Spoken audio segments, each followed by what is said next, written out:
But yeah, I'll put this on here. You ever done one before? No. No, never. No.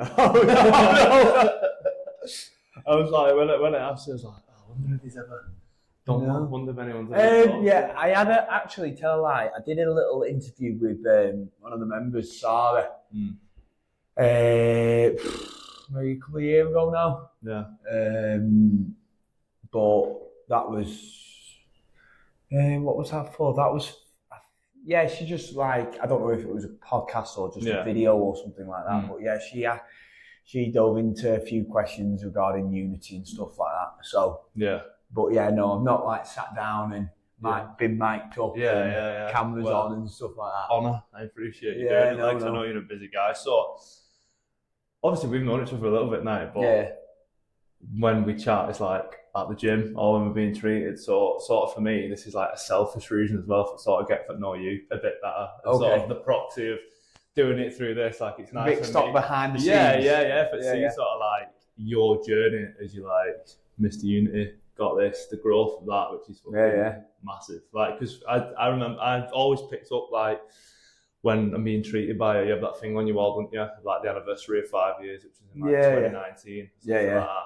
Great touch that. Yeah, and like, that's what, fucking 5 years later, now, what is it? So it'll be 6 in March. Yeah, so. Crazy, mate. Yeah. Crazy. So before, go on.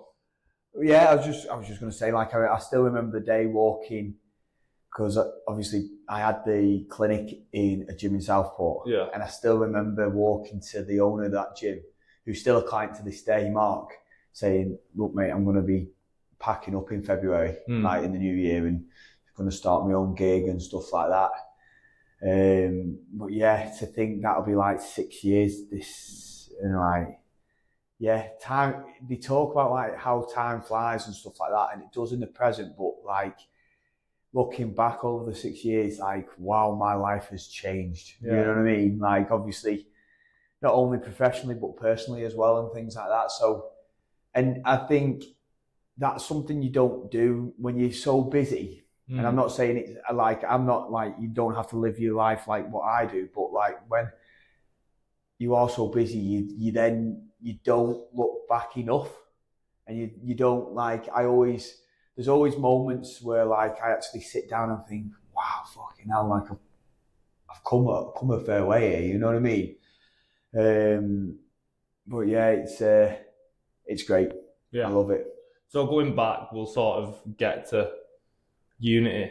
I sort of want to know before that and the journey of what did it look like? So say you went back to like, you know, teenage you. Teenage me, and you was like, and you could show him what you've done now. Would this be what teenage you expected? No.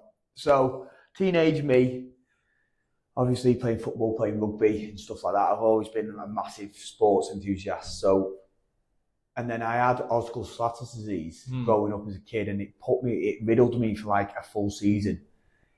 And through that, I spent some time with, I went to the local GP, and believe it or not, he then left our local practice to become the doctor of Everton. Oh. And then he then moved on and became the doctor of Man United. Yeah. Weird how he anyway, coincidence.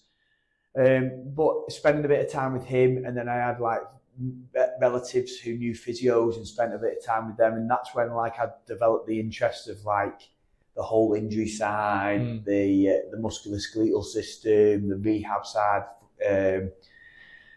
So then like maybe from 13, definitely going like into college at Runshaw, I knew that I wanted to be like a physio. And at the time I didn't even know about sports therapy or anything like that. And then obviously A-levels and stuff like that. And then I obviously going around the universities and things, and like one regret I sort of have growing up was like I didn't move out. I didn't have the full uni experience. I stayed at home.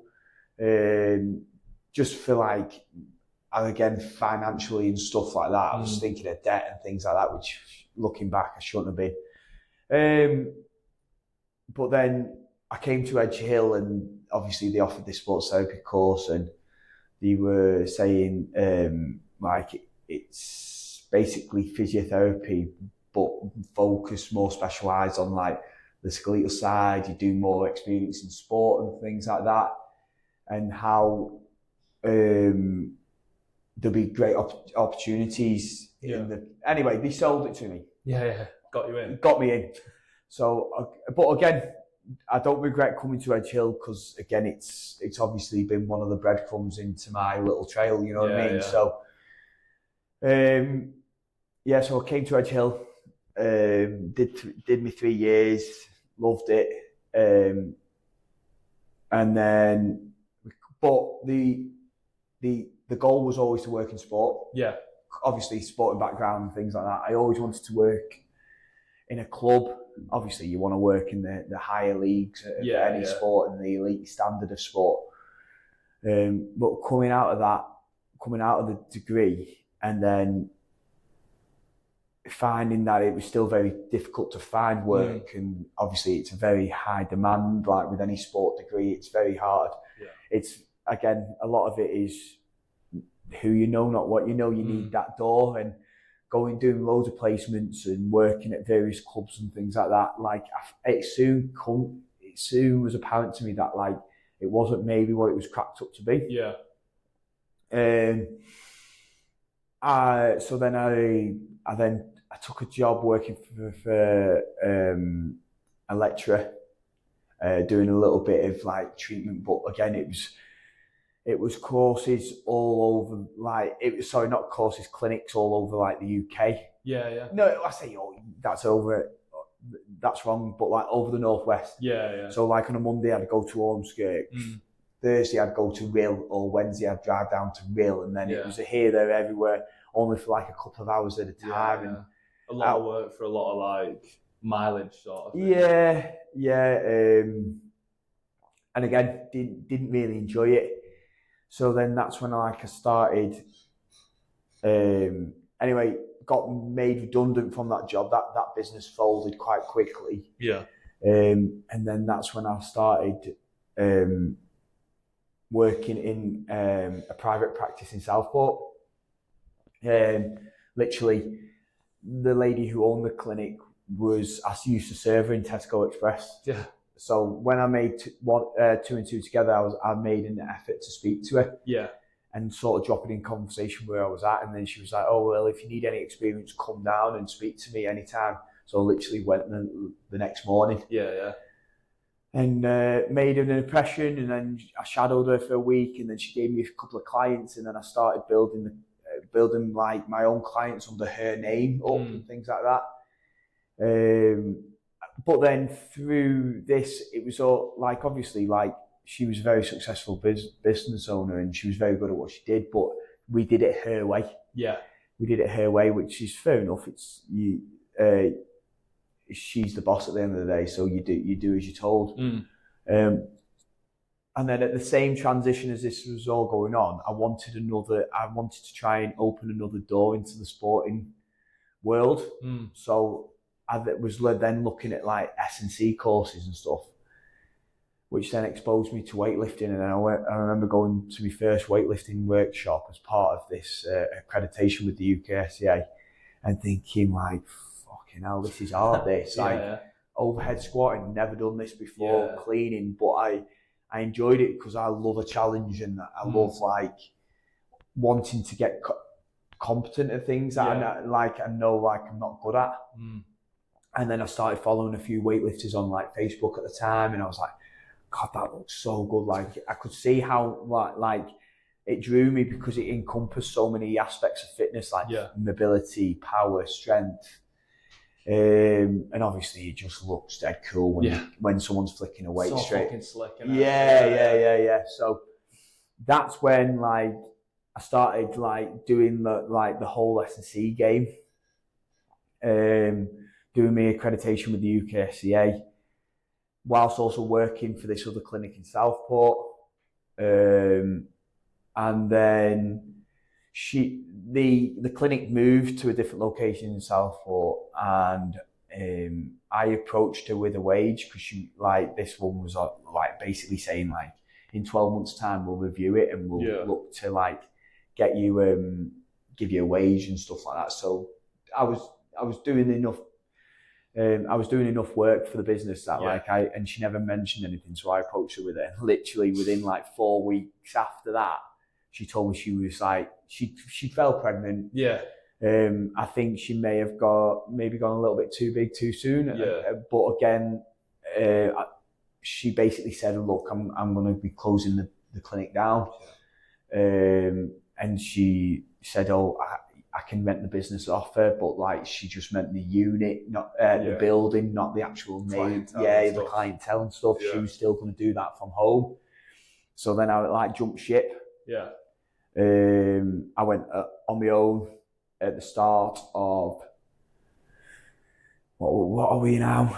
2014. Went self-employed. Had I think I had a Rover at the time. Yeah. Just carrying, because I was very lucky enough that like I didn't ask when the news broke that like the business was closing down. I didn't approach anyone saying like, "Oh, here's my number" or anything, because again they were like her clientele. But people, my regular clients were, "What are you doing then? Where are you going?" So then I was like, right, well, if people ask me, I'm just going to say, "Look, I'm going to go mobile for the start and just try and find premises elsewhere." And then I was lucky enough to then find work to carry a couple of clients with me. Yeah. And then I did the whole thing again, like in terms of I started doing the weightlifting, started training at this gym in Southport called the Warehouse Gym. It had a platform, so I was like, right, okay, I'm just going to invest into the weightlifting and try and get really competent and get good enough that I could maybe have a go at a competition. Yeah. But then again, like I did with the previous employer, I made an effort to speak to the owner. Yeah. Let him know what I did, sort of thing, and then hopefully because I knew he was interest training anyway. And he literally said one day, "Oh, do you fancy treating me in the studio?" And I was like, "Yeah, 100%, mate. Yeah, not a problem." And like even to this day, he still comes comes once a week. Even though I left his gym and opened like my own little gig. Yeah. He stuck with me and just was like, "I'll still come and have treatment with you." So must be reassuring that though, that someone's obviously it's nice. It must be validating for you to be like, "Fucking hell, they've stuck with me even though I've sort of like moved away." It must give you sort of confidence in like, I'm good at what I do. Yeah, it's definitely nice. It's definitely like you say, like validating and reassuring and things like that.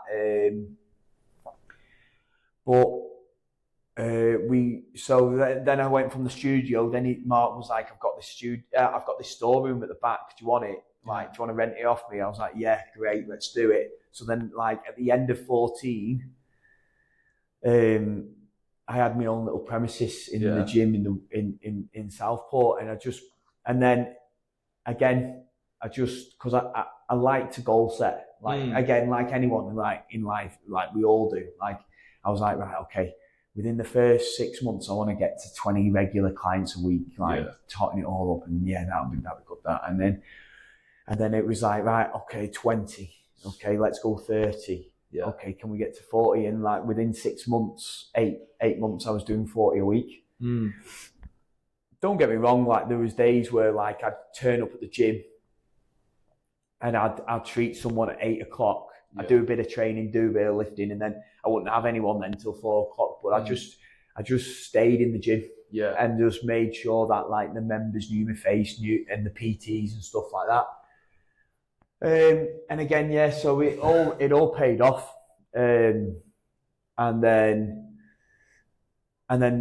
again, S&C, the whole S&C side. But I just become validate, like I passed me accreditation and I became a UK SCA accredited coach at the same time that I was building that like little premises up in the warehouse. Yeah.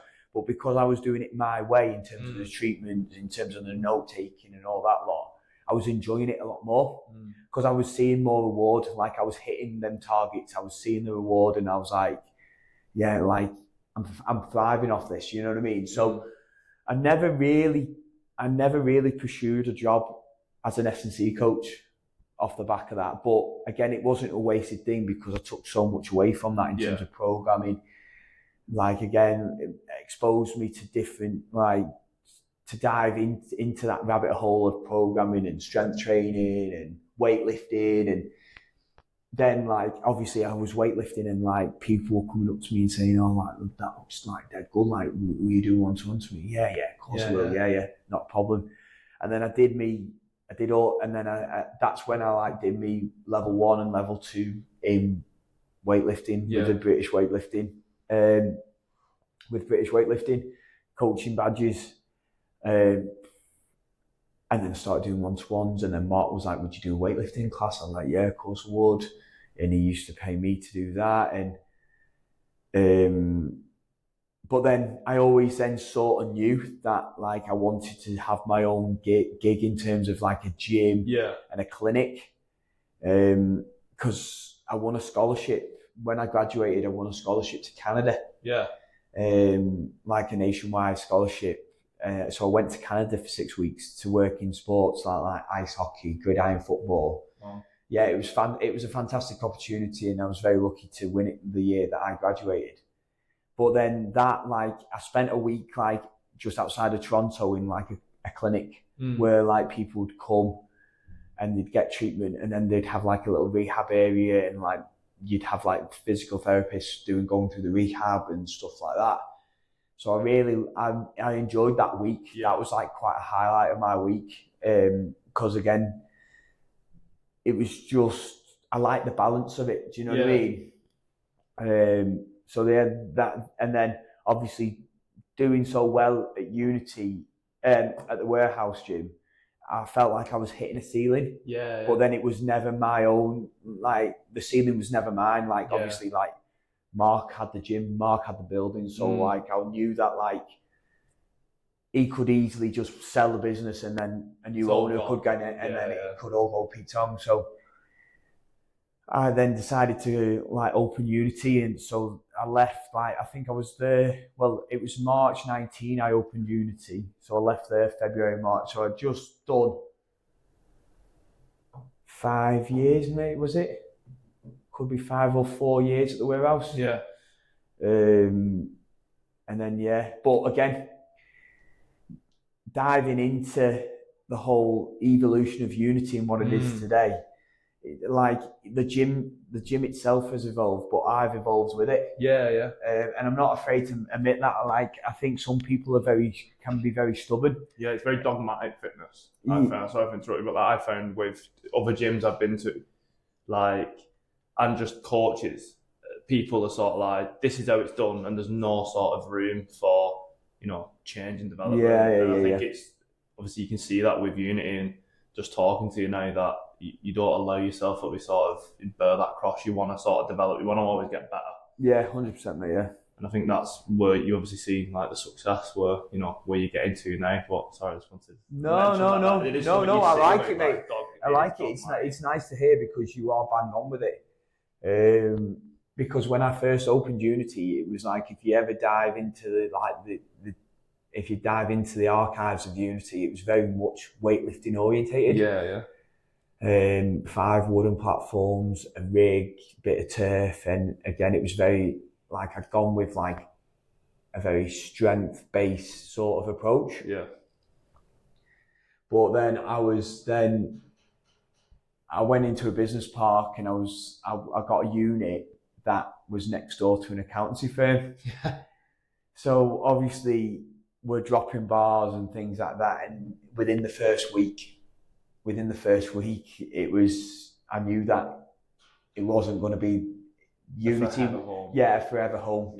It was only going to be a stepping stone to something bigger and better.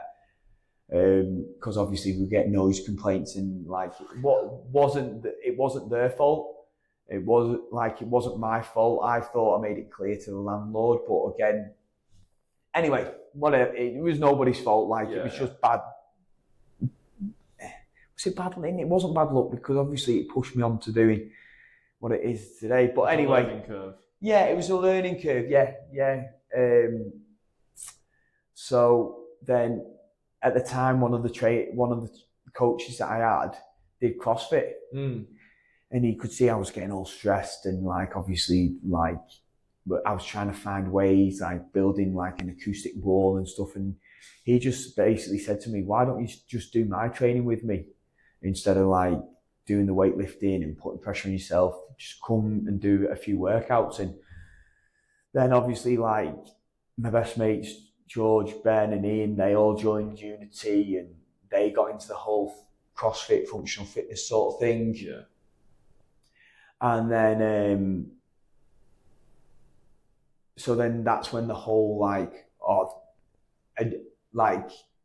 because when I was doing weightlifting, again, when I first started weightlifting, CrossFit had the name of, like it's just about like slinging barbells around. Yeah. It's reckless. It's dangerous. Bidding yourself. Yeah, all the videos on social media where people just like doing Jefferson curls for deadlifts and stuff like that. Dog shit reps. So, dog shit reps. So, I was like, I was one of those people in terms of like saying, "Oh, fucking, it's dangerous" and stuff like that.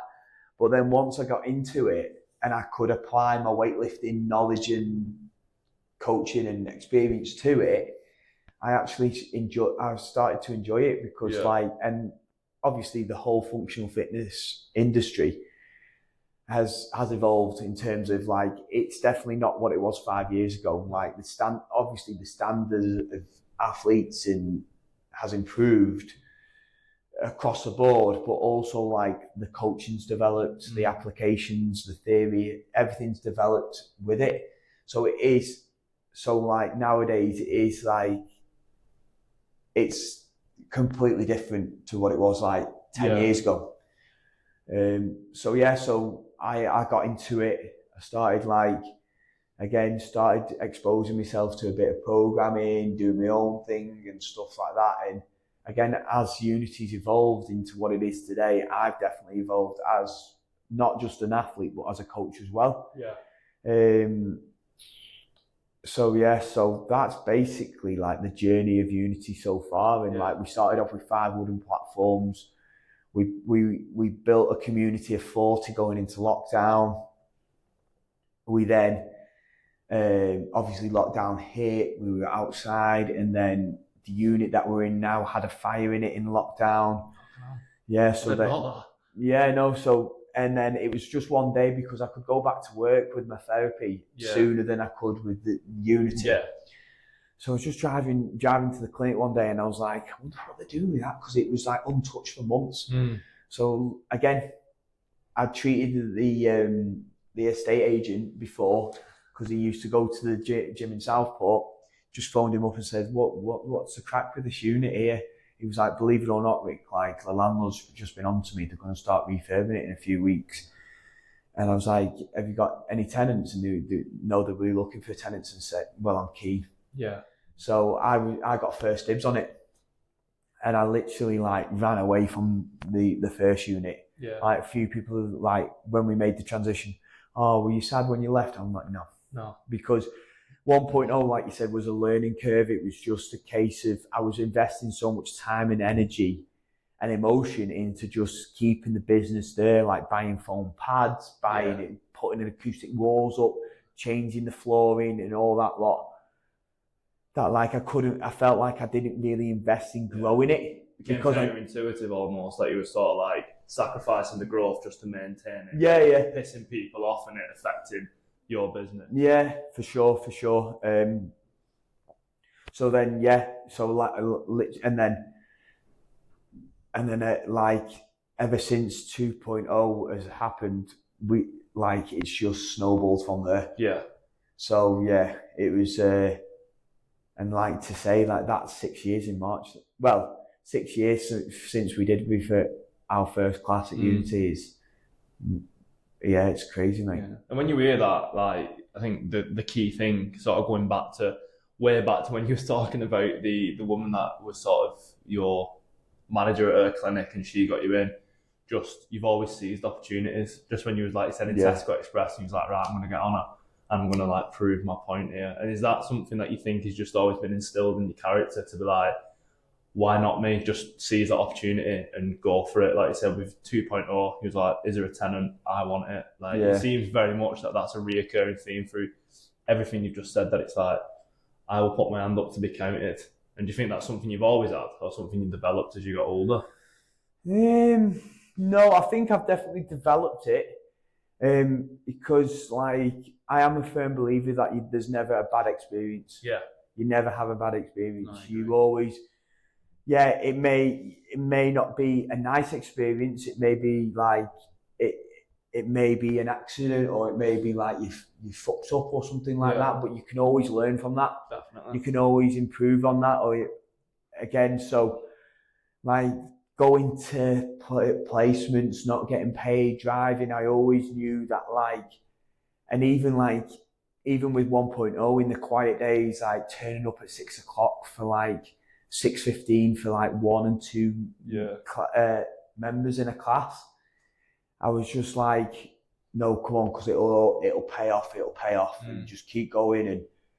And so I always, and I say this to anyone who making transitions, take every opportunity that's given to you, because you just don't know where it's going to lead.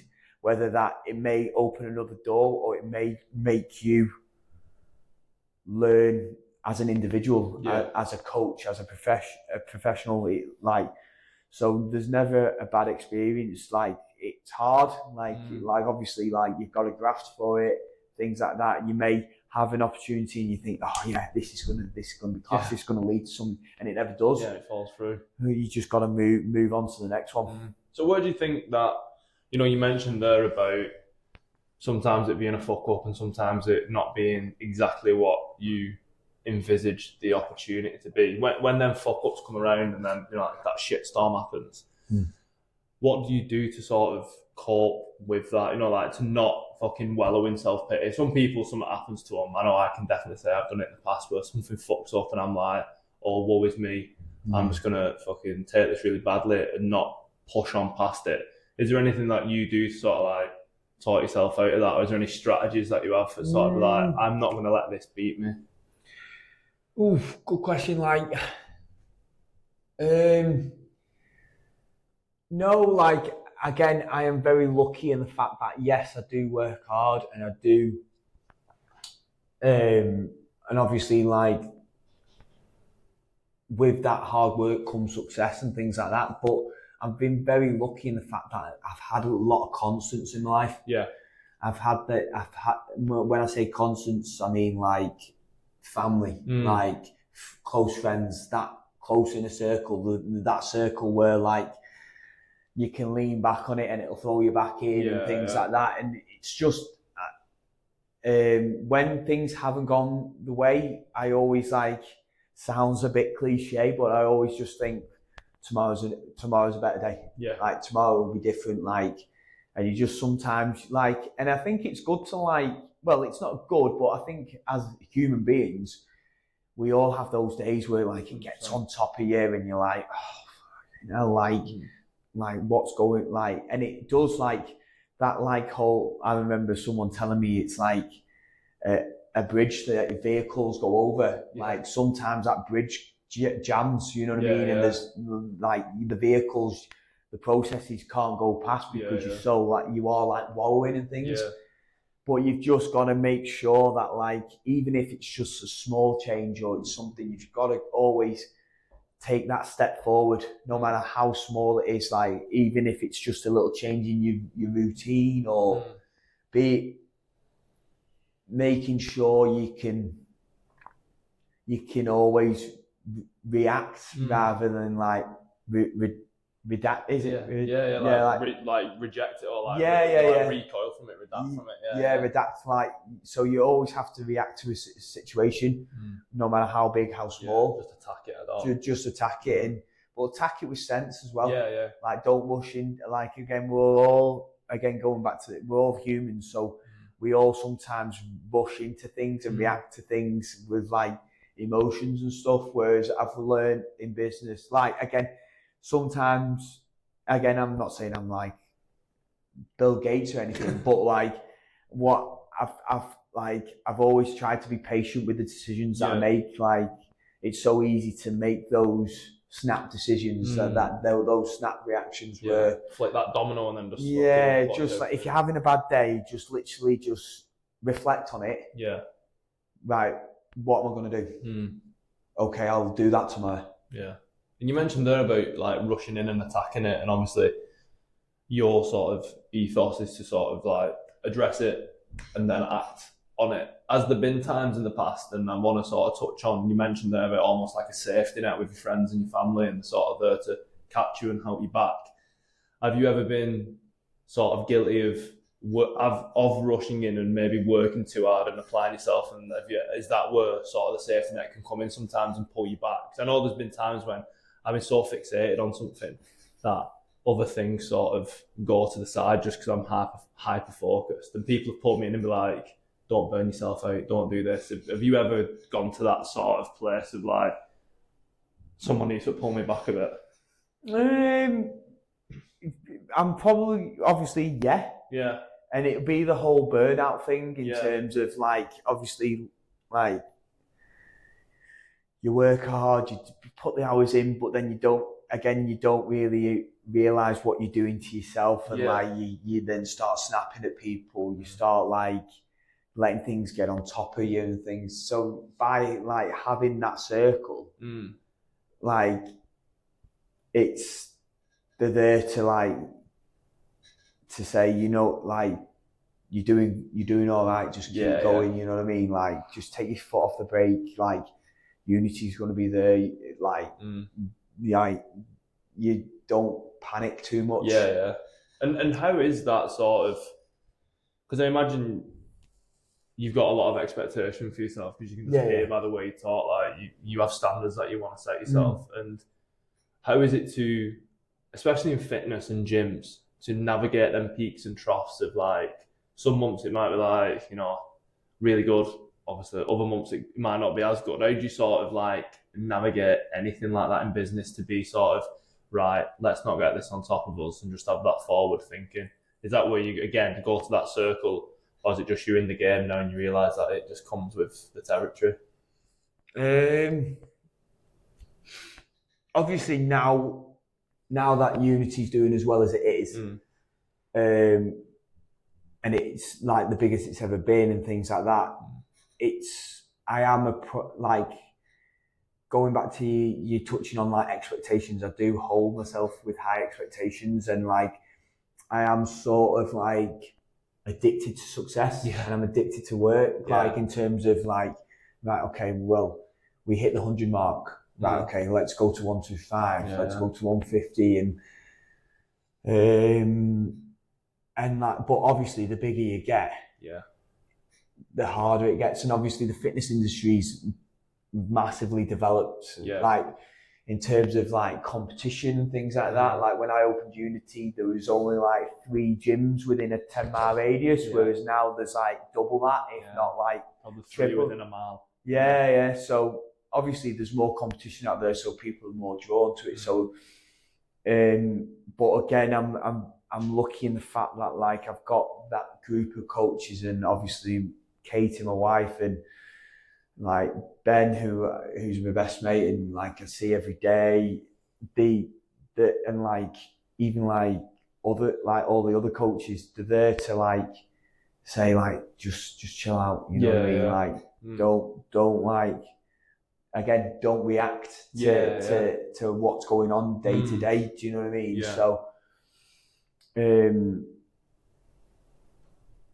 what was the actual question there, mate? I feel like we've gone off. No, I think you answered it. I was sort of saying that like when peaks and troughs of fitness, and like you said, you mentioned before about when you came in and there was only 1s and 2s, and then, you know, things like that, and how you deal with the peaks and troughs and not sort of becoming a prisoner to your expectations. I think you answered that. Yes, but like I also just try and give, and it's not again, it's easy to say, but I try and just give everything to every day. Like every treatment that I do, every class that I do, I always try and give my best. And because I know, like I'm not very good on the whole social media side of things. I've been, again, I can say like I've been very like ignorant to all that like marketing side. Yeah.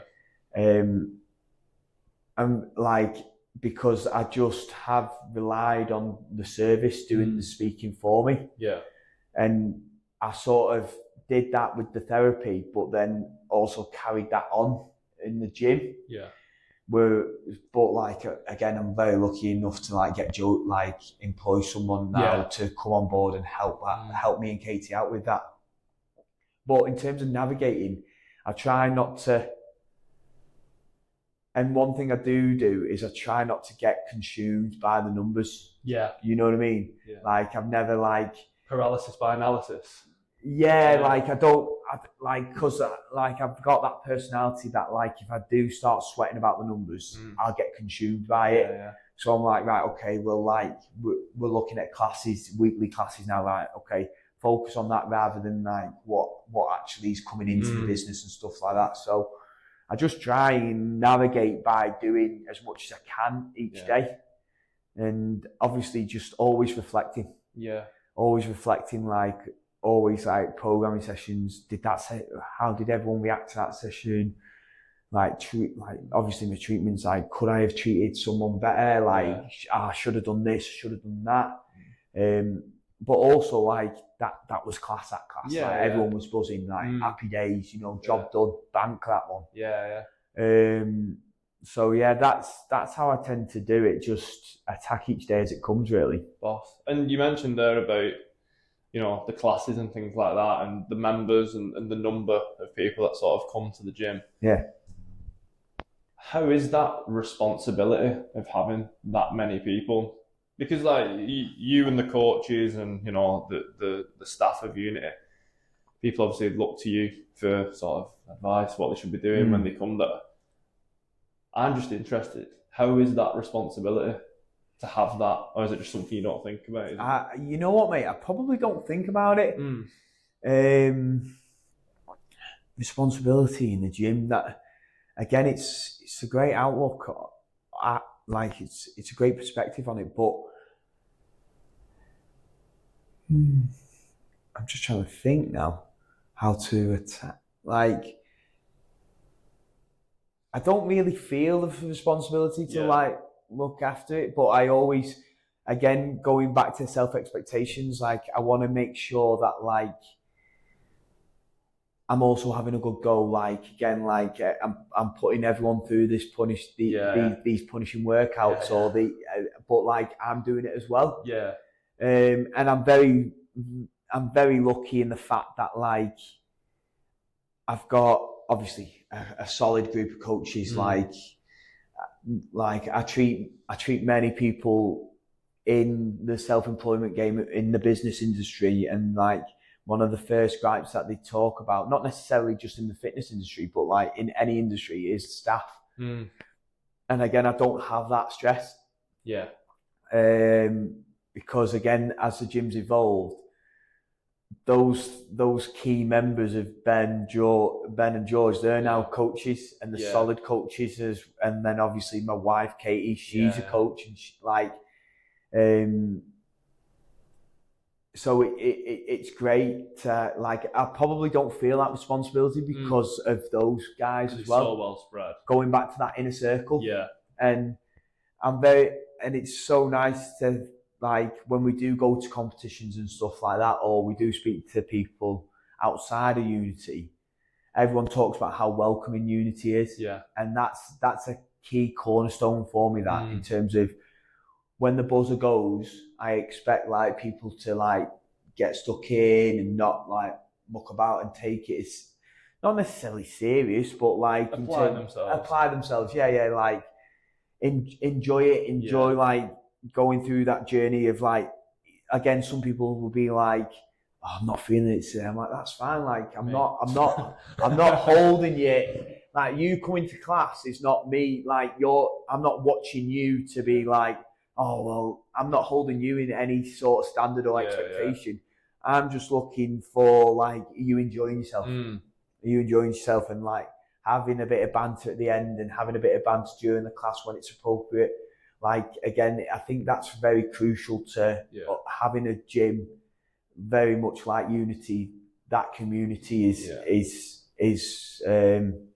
the foundation. Yeah, it's integral, isn't it? And I think you see that like with when you do like the comps, go into the comps of you and stuff, and just it's fucking mob deep in it of just like, and people say that. I think when was it District Hell we went to, and people were like, "Fucking hell, there's loads here." You don't see that in other gyms, and I think obviously that must be something as a byproduct of what you're saying, and it's interesting for hear you talk about it, because a lot of people don't mix business and pleasure, do they? And you sort of talking there about like obviously Katie, Ben, George, and it just works. It's just one of them things where it seems to work. And for me, obviously not putting words in your mouth, but I imagine that is sort of the catalyst of what makes the big community feel. Everyone just feels sort of. I don't think anyone feels like below anybody. Do you know what I mean? Fucking everyone, like I said, everyone mucks in, everyone applies. People can like give their opinions and they're well taken. I think if you go to other gyms and gyms that I've experienced and just coaches, that's not always the case. Some coaches see themselves as fucking God and they're like, this is my programming and I will not allow it.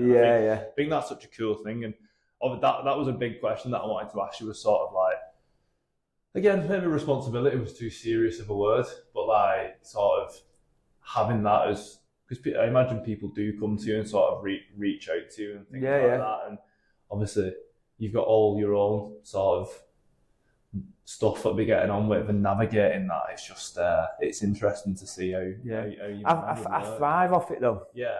I like as an individual, like I thrive off people like coming to you and saying like, oh God, like, because I've done it for like years in the therapy game. Like, obviously, like you'd be surprised what people have told me over the years. Because it's like a little bit of a counselling session and stuff. So like, I think that I've carried that over into a coach, and like, I want to come across like, like again, buzzer goes, let's have it, let's crack on. But then I also want to get across the side that like, I am not a hierarchy than you. No. I expect boundaries, but I like, please, like, come to me if you have any feedback, like, or again, if things aren't right and stuff like that. I want to make sure that like Unity is a bit of a solace for you all. Do you know what I mean? Yeah. So, and again, that goes back to like when I first opened Unity, I went with the slogan of. And again, we've not really pushed this for a while, but like training together for individual goals. Yeah, it's on the wall. That's still on the boards, It's on the boards, and again, that slogan was one of the first things I came up with and the name Unity, obviously, like that group cohesion. Just because you're coming to a hit lift class and you're in a class with like the likes of Tom Barton and the Daz Mitchells and like killers. The guys who do compete and are throwing themselves at a workout, just because you're using lighter weight and lighter barbells or simpler movements doesn't mean that you're not getting the same. No. As a coach, you have to make sure that like everyone gets the same stimulus out of the session. Yeah. So, and again, I think once people do come to Unity and they and like you talk them down and be like, look, no one watches anyone here. Like you may see like loads of cool stuff on Instagram, like people doing bar muscle ups and double unders and heavy barbells. Yeah. But then you come to a class and there's plenty of other killers there that aren't doing that. Everyone's just getting stuck in, and there's like, obviously the better you get, the more expectation you have of that. Like, okay, well, I need you to do this, this, and this. Whereas like a newbie, just don't worry. Get into the groove. Get into the groove. Like, just accept. Like, the thing is, like, to any new member is you just gotta like make sure you accept that you're gonna be shit. Yeah. The acceptance of being shit, like you're gonna look at that whiteboard and it's gonna look like hieroglyphics. Yeah. Don't worry about that. No. Learn, if you can take 2 or 3 things away from that class, that session, whether it's something you understood on the whiteboard or movement that you learn or a little bit of technique work, great. Yeah. Apply it to future, you know what I mean?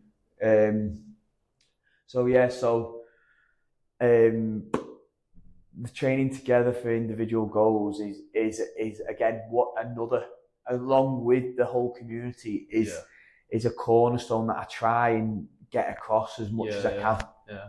And I think it's funny though, you mentioned about like obviously changing the topic, but you mentioned about just realising that like you will be shit initially. But some days you are just shit. Like I've found like I can do some of the skills and stuff like that, but like ones that I've been able to do for ages, some days I'll turn up and like Sunday did endurance, couldn't do double unders. And like it's such a humbling thing to do. It's an ego stripper, I think. And I think it's similar with weightlifting. So I think it's interesting that sort of, you've done both of them. Because when I was weightlifting, and like some days you'll turn up and you're 65%, feels like it's your one rep max, and you're like, what the fuck has happened to me? Like, I just absolutely fell off the face of the earth. And then you go the day after, and you're like, oh, 80%'s a piece of piss. Yeah. How is that? And I think it's life lessons. And I remember someone said to me, and he was like, oh, you talk about fitness a lot on this podcast, like it's going to be like a well-being and health. And I'm like, but the lessons you get from fitness are so like interchangeable, and they can be inserted into everyday life so much. And sort of, I think it's sort of everyone should do it in some capacity, but I feel like with CrossFit particularly, like if you reflect well and look how far you've come, you'll be like, fucking hell, I've done really well. But it will also humble you as well, not to let you get like, I'm fucking Matt Fraser. No, you're not. Bang. You're just saying straight back down. So like something I always ask people is, there's two questions I always ask guests. So I might put you on the spot a little bit here. If there's 3 habits that you do or 3 routines that you do in your everyday life that would benefit the everyday person or a business owner, what would them 3 habits be and why? You don't have to have 3, but three's the goal. 3's the standard. Like daily habits. It can be daily, it can be weekly, it can just be something. Like you've mentioned reflection. I'm not putting words in your mouth, but like not a lot of people reflect. I've had people on the podcast before, and I mean, like the next question, which spoiler, is sort of what would you like to do? What habit would you like to do? A lot of people go on a bit like journaling and reflection. So just some like inspiration for you there. 3 things. Oh God, Jack Mark, you have put me on the spot here, pal. 3 things. It can just be one initially, and then see. If I think if I get one, I'll get a few.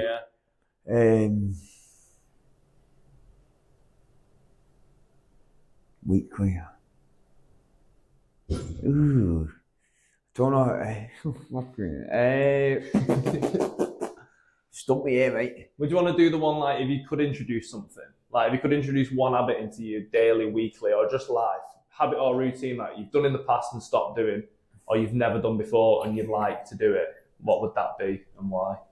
If there is one. So like people have said like cold dipping, meditating, journaling, reflecting, like something they want to introduce that they think would help them on an everyday level. Oh God. Probably ask my wife that instead.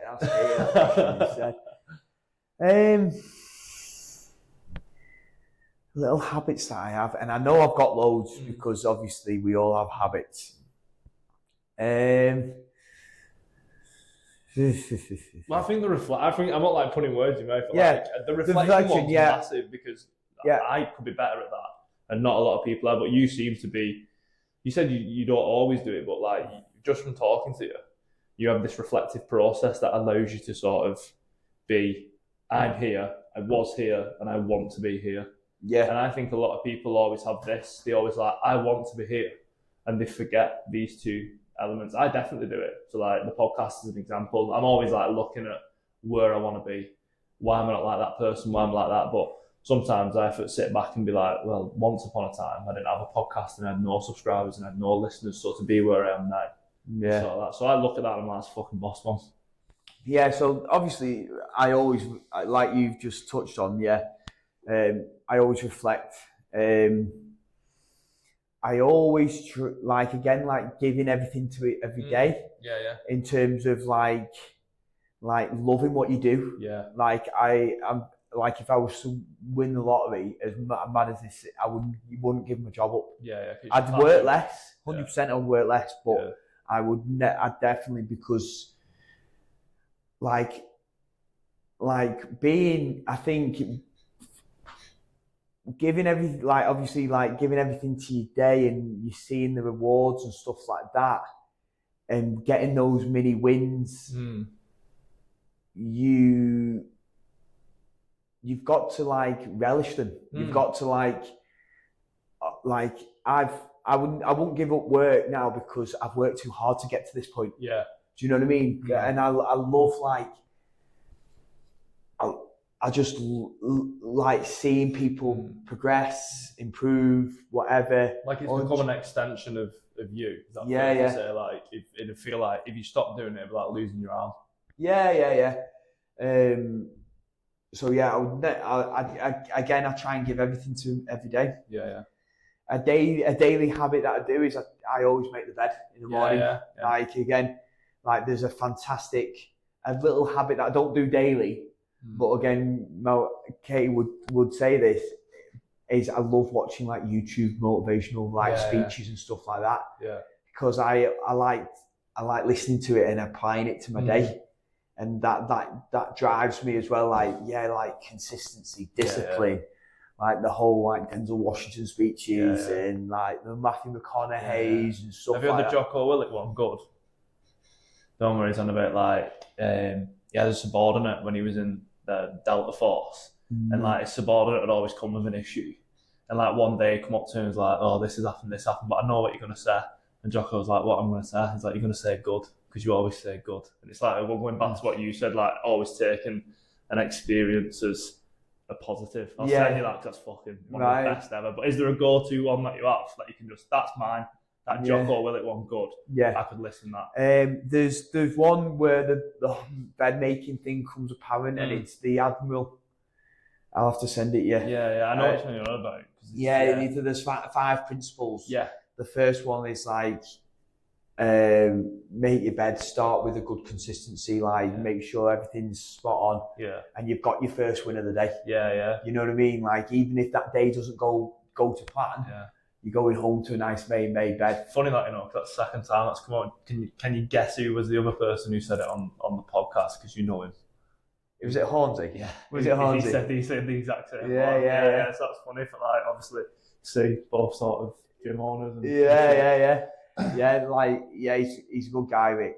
So it's nice that I have that in common with him.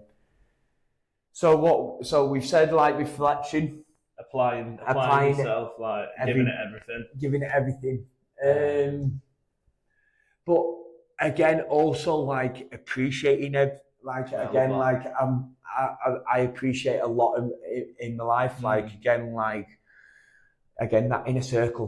Gratitude. Gratitude. Again, it's a common word to be thrown about now, gratitude. And it's nice that it does, but again, it can get used quite loosely as well. And it doesn't always get applied. People talk about it, and it is a very, very powerful tool. But like, if you harness it correctly, in which it sounds like you do and certain people do, it's a superpower. Yeah, because with gratitude, I think comes drive. Yeah. So like, I am very thankful for Katie, mum and dad, my sister, like the coaches and stuff like that, because I know I wouldn't be what I am without them. Yeah. So, and again, unity wouldn't be what it is without me and them. Do you know what I mean? Yeah. So it's that domino effect. I always like to try and show my gratitude to the people that mean the most to me, because like I've just said, like my dad, I did my first competition yesterday in 16 months and my dad's on the sideline. Yeah. And like, he messaged me like a message last night saying, excellent work today. Proud of you and stuff like that. Yeah. But like, which made me think in terms of like, from the early days of Saturday soccer school, he was there. Yeah. And now, as a 34-year-old man, he still stood on the sideline. And I'm very grateful. Yeah. I'm always grateful for my mum and dad, because again, I do feel like I am the man I am today with them. Yeah. And so I would say reflection. I would say giving everything to every day. Yeah. Even though you can't do it. Yeah. I try to do it. Yeah. and obviously like gratitude, making sure that like you show gratitude to the ones that make you who you are and give you that drive. Class, mate. One you'd like to do? One I'd like to do. What am I not? It can be anything. It doesn't have to be like super profound or like it can be like it can be just a habit that you think, fucking hell, I'd love to do that again, or like that'd be cool if I give it a try. And why? I'm just trying to think in my day, because there's plenty of times where like I'm like, oh fucking, like I should have done that or should have done this. Seize the moment sort of feel. Yeah, I would probably say making time for myself. Yeah. Do I say that? Because like obviously I love being busy and stuff like that, but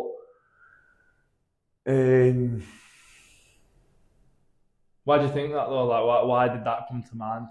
That came to mind because obviously I have very little time. Yeah. Like I have very little time at home, and like I do, because I invest so much into the gym and into work and stuff like that.